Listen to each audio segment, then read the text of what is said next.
ചിലർ തിരക്കിലാണെന്ന് പറഞ്ഞപ്പോൾ നമ്മൾ അറിഞ്ഞില്ല അവർ നമ്മളെയൊക്കെ ഒഴിവാക്കാനുള്ള തിരക്കിലാണെന്ന്. മാറ്റിവെക്കാവുന്ന തിരക്കുകളെ ഉണ്ടായിരുന്നെങ്കിൽ തന്നെയും അവരുടെ ജീവിതത്തിൽ നിന്ന് നമ്മളെ മാറ്റാനാണ് അവരാ തിരക്ക് കാണിച്ചത്. തിരക്കുകളുടെയൊക്കെ വഴിയെ അവർ പോയപ്പോൾ അതിൻ്റെ അർത്ഥം തിരസ്കരണമാണെന്ന് നമ്മൾ തിരിച്ചറിഞ്ഞില്ല.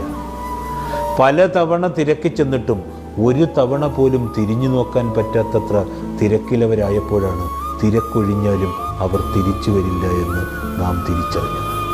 ശരിയാണ്, നമ്മളെ മടുപ്പ് തോന്നിയപ്പോഴാണ് അവർക്ക് തിരക്ക് കൂടിയത്. ഇതുവരെയില്ലാത്ത തിരക്കുകൾ കാണിച്ചതും അർത്ഥശൂന്യമായ വാക്കുകൾ പറഞ്ഞതും ഒഴിഞ്ഞു മാറിപ്പോകാൻ വേണ്ടിയാണ്. തിരക്കുള്ള ആളുകളൊക്കെ അവരുടെ വഴിയെ പൊക്കൊട്ടുന്നേ. തിരക്കുകളൊക്കെ അവസാനം കഴിയുമ്പോൾ എന്നെങ്കിലും തേടി വന്നാലും അപ്പോൾ നമ്മളുണ്ടാവില്ലല്ലോ. നമ്മുടെ ശൂന്യത എന്താണെന്ന് അവർ തിരിച്ചറിഞ്ഞാലും ഇല്ലെങ്കിലും.